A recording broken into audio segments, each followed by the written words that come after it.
Well, today's the third week of Advent. We've lit the third candle, the pink one, which stands for what? Joy. Well, don't enjoy it or anything, please. It's a Sunday of joy. And I hope that I can capture the essence of what joy is in Scripture. And I hope that God's Spirit instills it into your heart.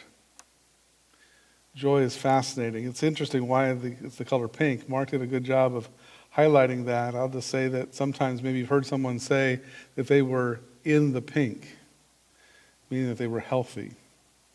I don't know that it has anything to do with it. I'm not sure that the colors always mean what we think that they mean, because culture changes and life changes, and yet joy is universal around the world, and joy is universal throughout all time.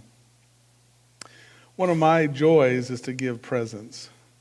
And a little bit of an idiosyncrasy about me is that I have a hard time between the time of buying a present for someone and actually giving it to them. See, most of you have bought Christmas presents, yes? And you've wrapped them and put them under the tree, and you will wait until Christmas Day to give them. Me, if I buy a Christmas present on Monday, I'm giving it by Monday afternoon. I just like to give presents. That's what happened this last week. Some months ago, my wife said to me, "You know what? I like puzzles," she said. I'm always trying to find something to get her for Christmas.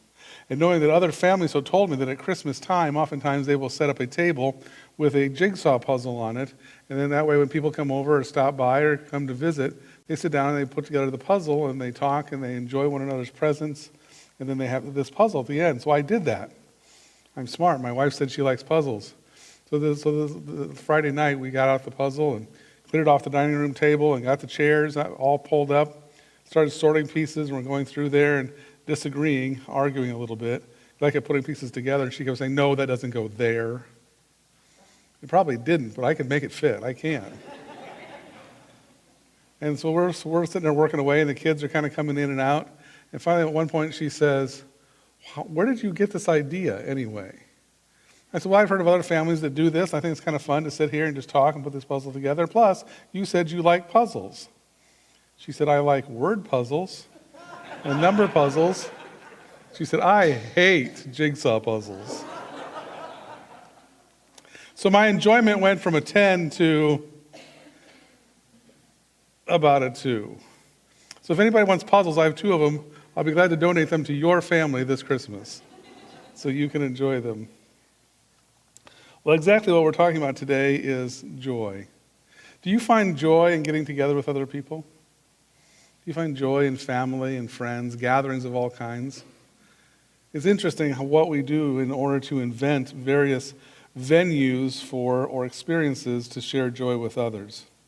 I discovered a tradition in Iceland, which I'm sure I'm pronouncing incorrectly, but I think it's something like this: Mary Halabukaflud. Right? Which, when you break it down, it's not as confusing as it first seems. Hallow means holy or holy days. Boka means book. And flood means flood. So they have a tradition on Christmas Eve to give one another books and chocolate. Would you rather have books over chocolate?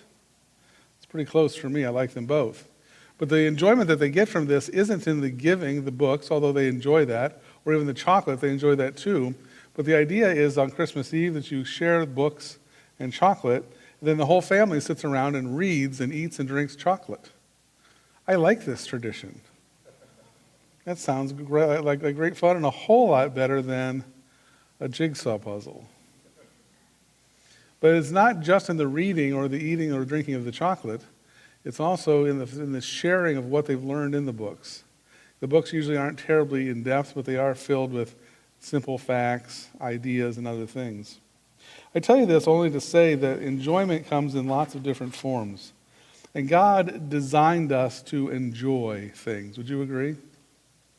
Think about it for a moment. What is something you enjoy? Give me some suggestions.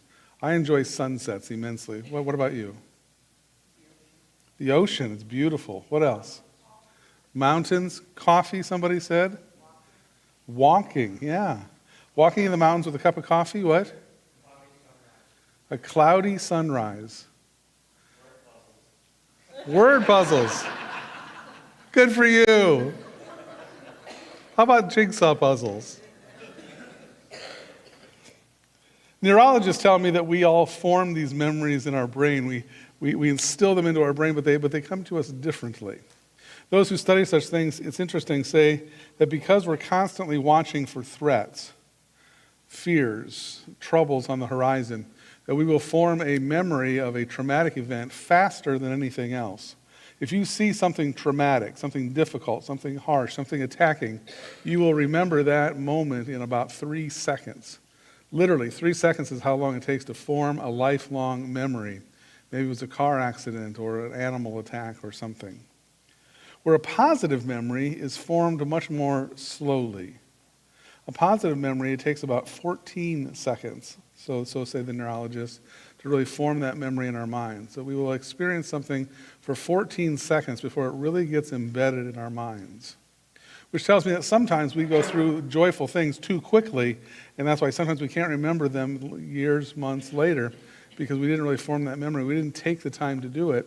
But it also tells me that naturally we will form these positive memories. So for instance, the song that we could have sung today is this one, Joy to the World, and because it has the word joy in it. But what's interesting to me is that if we did sing it together, joy to the world, the Lord has come.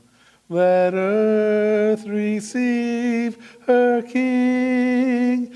Let every heart prepare him room. And heaven and nature sing, and heaven and nature sing, and heaven and nature sing. Do you know how long it took us to sing that? I bet you can guess. About 14 seconds. Isn't that interesting that we figured out that when we sing together, when we become God's choir, when we share those notes, those words together, in about 14 seconds we are forming a positive memory. I think that's why on Christmas Eve I love the end of the service. It's coming up, by the way, December 24th, 4 and 6 o'clock. At the end, we will do like we normally do. We will light candles or have electric candles for the kids. And we'll stand and we'll in this darkened room and we will sing not Joy to the World, but rather we'll sing Silent Night. For the last 20 years, I've shared my Christmas Eve as often as we could with Wildewood Church and singing Silent Night. And I can remember many of those times. Not the candles, not even the song, as much as seeing your faces illumined during that song. And which, by the way, Silent Night takes about 14 seconds per verse. And it's interesting that we form those memories. It gives us joy to do so. But I can't help the feeling that sometimes we hijack the joy of the season. We replace the true joy of the season of Christmas with anything and everything else, from lights to chocolates to other events, sporting events perhaps, or family events. We replace it with things, gifts, and we miss the true meaning of Christmas. We need to remember that at the heart of Christmas is the astoundingly good news that Jesus Christ was born as a Savior coming into this world. But the problem is that we sometimes don't put enough emphasis on grabbing a hold of that fact, at least not for 14 seconds or more, to recognize that from the very beginning to the end of Christmas, the story is punctuated with these outbursts of joy and these moments of just sheer pleasure, and it all surrounds the birth of Jesus. You can't get away from it. You can't get around it. We need to understand that we are rejoicing in the fact that Jesus did come to save us from our sin, and he is coming again. That we're kind of in between the before and what's next. But we also have to realize that in that before and what's next moment, that there are always times when we are focusing on the joy of having Jesus as Savior. King David understood this when he wrote the 51st Psalm. Notice what he says here. He says, rejoice in the Lord always. I'm sorry, it's not David, it's Paul in Philippians. Rejoice in the Lord always. I will say it again, rejoice. Let your gentleness be evident to all. The Lord is near. Now let's break this down for just a moment. Let's talk about these verses. To rejoice means to do what? To have joy when? again and again and again. How do I do that? I do that by forming those memories, those 14-second memories, and recognizing what God has done to me, and then I remember them over and over again. Now, some of you I know will say, I don't have a very good memory. I don't log those things. And I'm telling you that here's how the way to do that is to take a moment, or 14 moments, and practice putting those memories into your mind. What is it that God has done for you? How has he blessed you? How has he saved you? How has he taken care of you? What has he rescued you from? Recognizing that I can rejoice again and again with those things. And what am I rejoicing in? I'm not rejoicing in anything but the fact that he is the Lord. Lord means leader. Lord means boss. Lord means commander of my life. That he is leading me into places of great joy. Then it says that I will say it again to rejoice. He's reinforcing it again and again and again. Let your gentleness be evident to all those. Interesting, because the word gentleness here also carries the meaning of being humble. Being humble, being in a place where it's not up to me to produce the joy. Because some of you, at this Christmas time, you have this idea that you have to have just the right house decorations, just the right meal, just the right relationship with other people, the perfect presents wrapped in just the perfect way or whatever, that somehow you are in charge of being the one who produces joy for others. And that if somebody is not joyful, if somebody is arguing, fighting, less than, depressed, or in some way down, that it's somehow up to you to raise them up. Don't get into that, for it's not your responsibility to do anything more than simply to have joy, to rejoice. And do what? Rejoice again and again and again. But making sure that your joy is based not in any of those other things, but to be joying in the fact that Christ is your Lord, your leader, your boss, your commander, that he's leading you. So to rejoice is to say it's not about me at any point. It's always about God, and that's what he reinforces here at the end. Why can I rejoice? Because the Lord is what? Do you believe that? Do you believe that the Lord is literally near to you? That he is literally in your life? This is what you can do, is to recognize that everything that's happening right now should remind us that God is very close to us. Some believe that God is far away, is mute, not speaking. He is deaf, not hearing. That he is in some way just left us to our own devices, which I find to be silly and far from the truth. The truth is that God is near, and I'm rejoicing in the relationship that I have with him. Jesus says you have not a relationship like this because you didn't ask for it. You're not seeking him. You're not looking for him. You're not trying to pull him into all the different places where he can be. So as a result, Advent becomes more of a functionality of life. It's a date on the calendar rather than an experience to be enjoyed with God himself. Well, this morning we're going to be looking at a number of scriptures, and some of them have to do with the actual birth and the immediate response of those who were there, like in Luke chapter 2. You've heard it, but I want to share it with you again. It says there were shepherds living out in the fields nearby, keeping watch over their flocks by night. Just let that sink in. Who was out in the field? The shepherds. What were they doing? Taking care of the sheep. They were probably the lowest of the low. Nobody wanted that job. Nobody wanted to be out there in the cold, the wet, the stinky, the work. And yet that's where the shepherds were. So he's orienting us to who and where. Normal people going about their normal lives. But suddenly an angel of the Lord appeared to them, and the glory of the Lord shone around them, and they were terrified. How long did it take them to form that memory? 3 seconds. The light shone, the angels singing, speaking to them, and they are terrified. And in 3 seconds they were traumatized, only to be told not to. But the angel of the Lord said to them, "Don't be afraid. I bring you good news that will cause great joy for all the people." This is an interesting statement, isn't it? That what he's offering them is something more than we can imagine. He says, "Don't be afraid. I bring you good news that will produce not just joy, but great joy. And not joy only for you, but for who? All the people. For today in the town of David, a Savior has been born to you. He is the Messiah. He's the Lord. And this will be a sign to you. You'll find a baby wrapped in cloth and lying in a manger. What is the proof that they will have? How will they know which one? I mean, it wouldn't have taken much to go into a town the size of Bethlehem, not very large, and yet find young couples who have children. So if he would have said, go to Bethlehem and find a baby, where would they have looked? In the houses and the apartments, and they would have found babies. We know there were babies there because Herod kills a number of them in trying to kill Jesus. But what is the sign they're looking for? You'll find a baby what? Wrapped in cloth. That's not unique. But lying in a what? In a manger, in a food trough, in an animal food trough. And if you've ever been around animals, they're messy.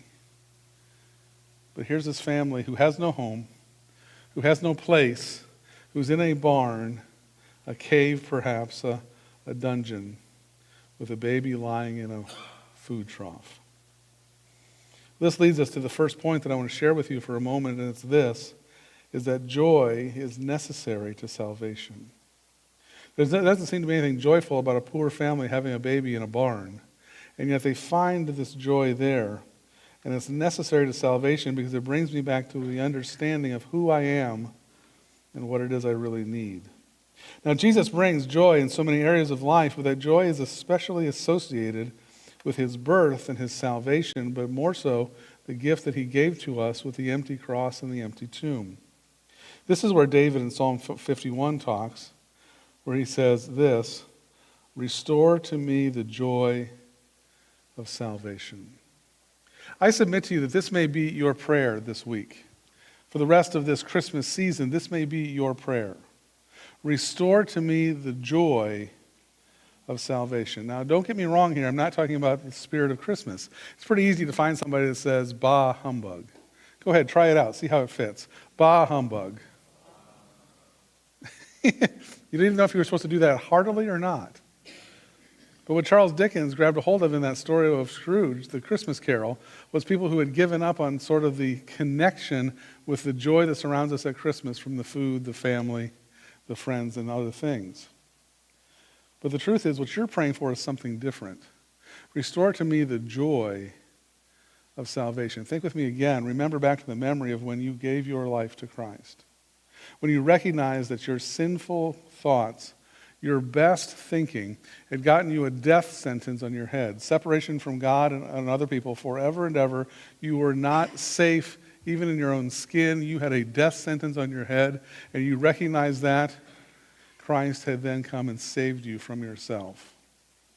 Is it possible that you had a joy on that day that somewhere along the way, over the weeks and months and years, has sort of drained away? This is what's happened to David. No, it wasn't Christmas season because it wasn't Christmas yet. But the point here is that David had lost the joy of his salvation because he's writing this soon after he has had an affair, adultery with Bathsheba. A decision that he made that affected not only his life and hers, but her husband's, their child, his wife, and the entire community and nation had been devastated by this.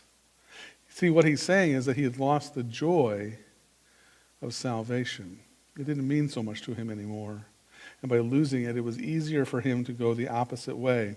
He thought he would find joy in a physical relationship with Bathsheba. He thought he would find joy by eliminating her husband. He thought he would find joy by having a child. He thought he would find joy even by overcoming it, but that only happens through God himself. The question is, do you still have the same depth of joy about your salvation as you've had previously? And if not, let this Christmas season be a time when you pray this prayer, restore to me the joy of salvation, not of Christmas decorations, candies, and goodies, and gatherings. Have the joy in having that relationship with him. Isaiah talked about something similarly in Isaiah 12 when he says this, with joy you will draw water from the wells of salvation. How do I attain this salvation? How do I get to it? Well, by way of joy is what he says. Now, what God is talking through Isaiah to a people who are living in a desert. A desert is a place with no water. If you've ever been thirsty or searching for water, you know how necessary it is, not only physically, but also spiritually. And if you come to a well is a deep hole in the ground. At the bottom is water, refreshment, life. But you can't get to it unless you have something to draw the water out of the ground into yourself. So Isaiah here says that with joy, the joy is the bucket. Joy is the rope by which you connect with the salvation that you have.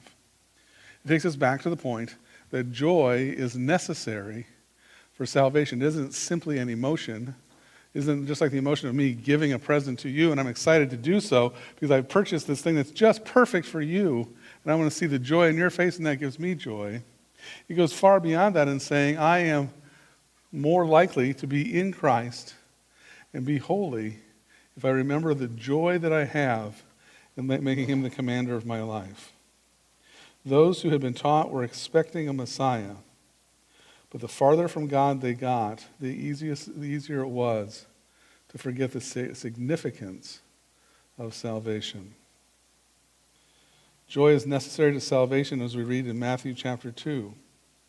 The Magi, the wise men, who didn't understand what was happening completely, were following a star, and they went to Jerusalem and asked the king, where is this one that's been prophesied?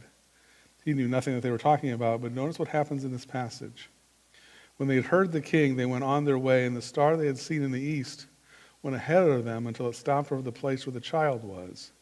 When they saw the star, they were, I love this word, overjoyed. It wasn't just joyful. They weren't just enjoying it. What were they? They were beyond overjoyed. They were beyond the joy. They were even more so than that. They couldn't believe it, and they brought their presents and they worshiped, even though it was months after his birth.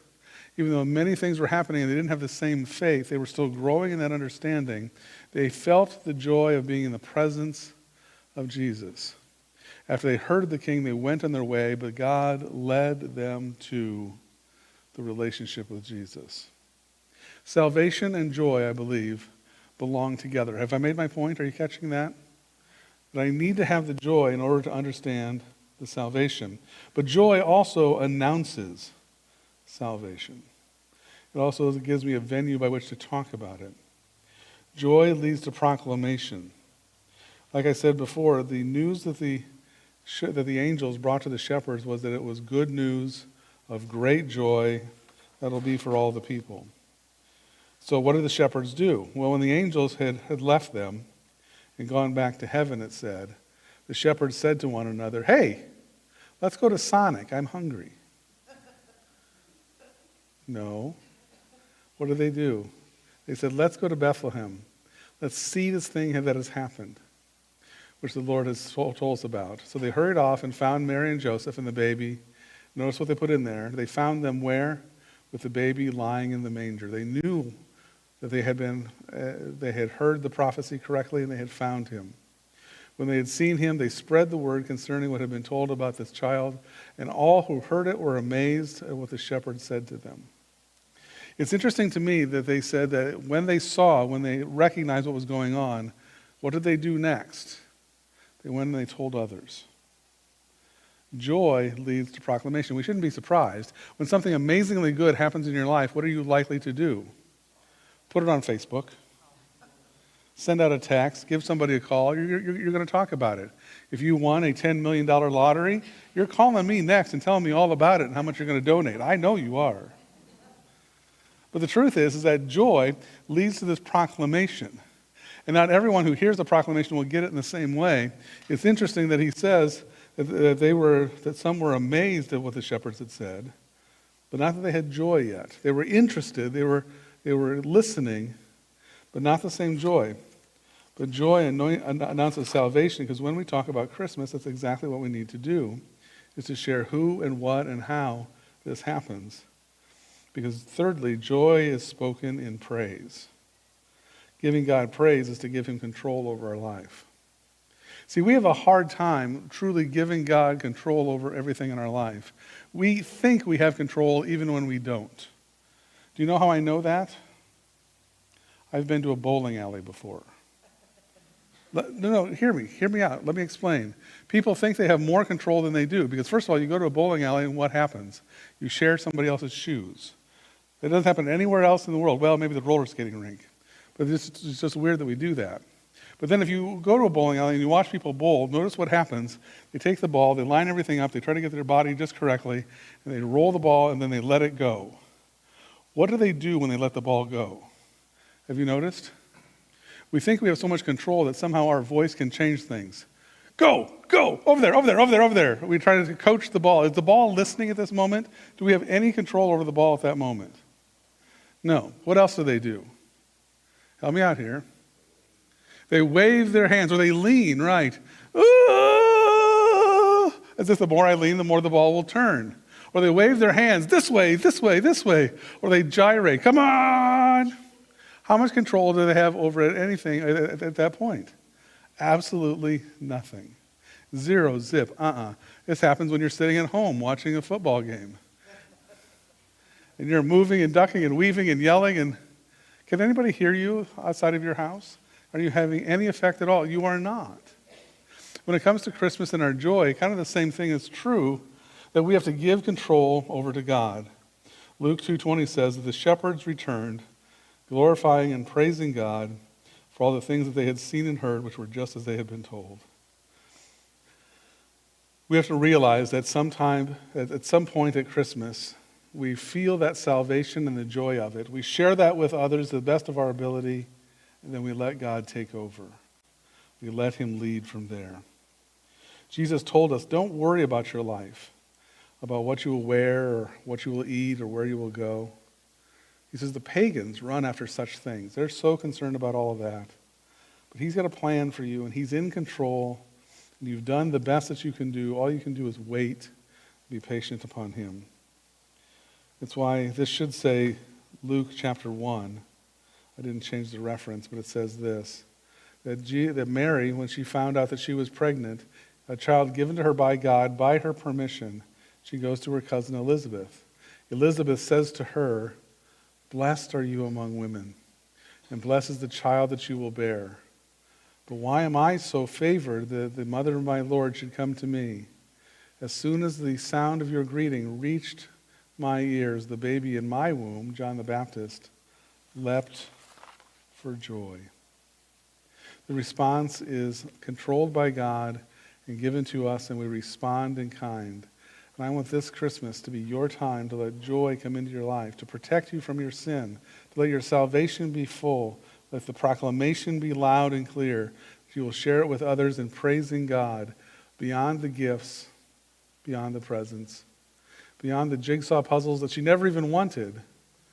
It's a memory we will have forever for the love that we share with each other, and because of Christ allows this Christmas to be enjoyed.